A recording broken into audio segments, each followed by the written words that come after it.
A man just got speared so violently midair that the entire WWE universe stopped mid-sentence. No build-up music, no referee warning, just Bron Breakker springing in from nowhere, launching Javon Evans off the ropes and out of the sky like he insulted his mother.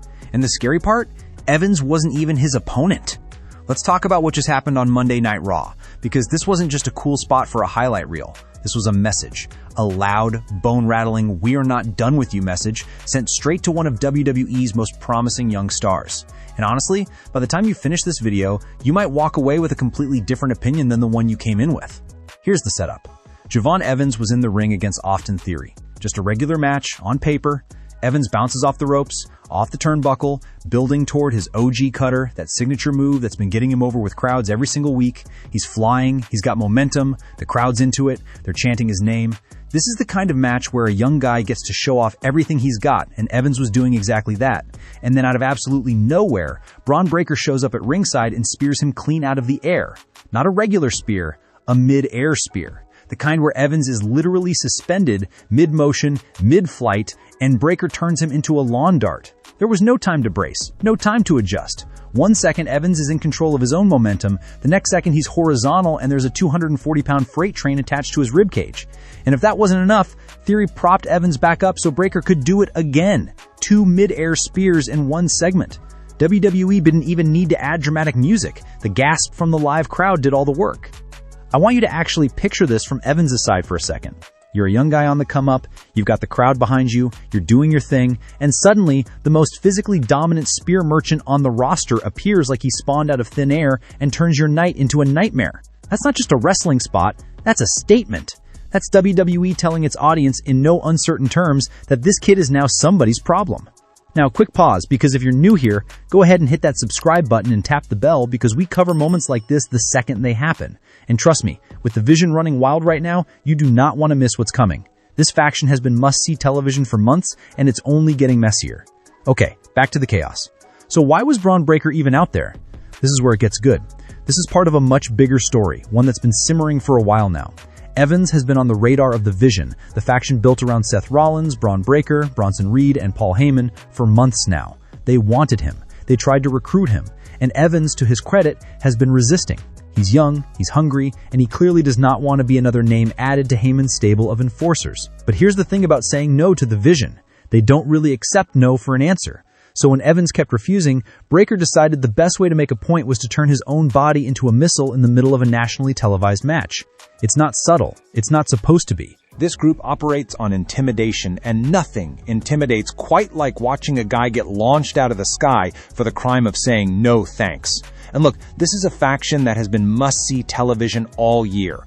Breakker himself has speared everybody who even looks at the Vision sideways. He speared Paul Heyman's own business partner, Austin Theory, just weeks ago, his own ally, just to prove a point during an internal disagreement. He's been responsible for chaos week after week, and at this point, the spear isn't just a finishing move, it's basically his answer to everything. Forgot to finish a sentence? Spear. Disagreement at the dinner table? Spear. Somebody parked in his spot? You already know. It's becoming a personality trait at this point, and honestly, it's one of the most entertaining running bits in wrestling right now. But here's where the story takes a turn, because right when it looked like Evans was going to get strung up like a piñata for round 3, the music hit. And out came the Street Profits, Montez Ford, and a returning Angelo Dawkins, sprinting to the ring like the cavalry in a war movie. The pop for that entrance alone tells you everything about how the crowd felt watching Evans get worked over.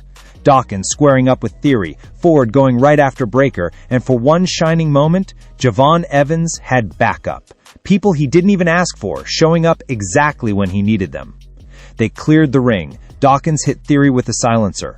Breakker got dumped out over the top rope by both men working together. The Prophet stood tall with Evans, and for a second, it looked like the good guys won the night. The crowd was thunderous. Evans got to stand in that ring, battered but upright, with 2 of the most respected tag team veterans in the company at his side. But let's be real. Anybody who's watched wrestling for more than 5 minutes knows that's not the end of this story. That's the beginning of one. Because here's the layer most casual viewers miss. The Vision has been an absolute wrecking ball through WWE's roster all year, and it hasn't come without cost to their own guys either. Breakker himself got hurt around the Royal Rumble time frame. Bronson Reed got hurt after Survivor Series War Games. This is a faction that's been through the ringer. Lost time, lost momentum, dealt with injuries to its top guys, and clawed its way back to relevance through sheer force of personality and a whole lot of spears. And now Seth Rollins is heading into a steel cage match with Breakker at Night of Champions, which tells you the inside of this group is just as messy and unstable as the chaos it's been creating on the outside. The Vision isn't just hunting outsiders like Evans, they're also slowly turning on each other, and that tension is bubbling right under the surface of every segment they're in. So when you step back and ask the real question, the one in the title, did Bron Breakker just ruin John Evans' career? The honest answer is, not even close. If anything, this might be the best thing that's ever happened to him. Think about it. WWE doesn't spend 2 mid-air spears, a recruitment angle, and a rescue sequence on somebody they're not invested in. You don't get a faction the size of the Vision circling you like sharks unless management believes you're worth the trouble. Evans getting targeted, getting humbled, and getting saved by veteran tag team guys, that's a classic underdog story being built brick by brick, in real time, right in front of us. This is the oldest trick in the wrestling book, and it works because it's true to how people actually root for things. You don't get over by winning every match, you get over by surviving something. You get over by getting flattened by the biggest, scariest guy on the roster and getting back up anyway. And Evans just survived getting folded in half twice by one of the most dangerous power wrestlers on the roster and walked away from it with the crowd fully behind him, chanting for him, popping for his rescue. That's not a career killer, that's a career launch pad, and it's one of the smartest ways to get an audience emotionally invested in a young talent. Now, compare this to other young guys who've had to claw their way up the card over the years.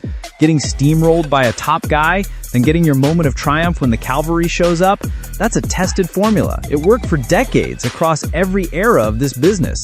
It's working right now in real time for Evans. The only difference is this time it happened in the most violent, spine-tingling way possible, with a move that's become must-watch television in its own right. The kind of spot that gets clipped and shared a million times before the show even goes off the air. So here's my actual take, and I want to know if you agree. Bron Breakker isn't trying to end John Evans. The Vision is trying to recruit him, break him down, test his resolve, and eventually either fold him into their group or build him up as the guy who finally beats them at their own game. Either direction is a win for Evans long term. He gets a spotlight either way. The only person who should actually be worried here is whoever's next in line to get speared. Because at this rate, Breakker's not stopping anytime soon, and honestly, neither is this storyline. Before you go, if this kind of breakdown is your thing, do me a favor and smash that like button, subscribe if you haven't already, and ring that bell so you don't miss the next one. It genuinely helps the channel more than you'd think, and I promise we'll keep digging into the stuff that actually matters in this story, episode by episode, spear by spear. So what do you think? Is John Evans getting set up for a breakout feud, or is the Vision about to swallow him whole? Drop your take in the comments. I read every single one, and I will see you in the next video.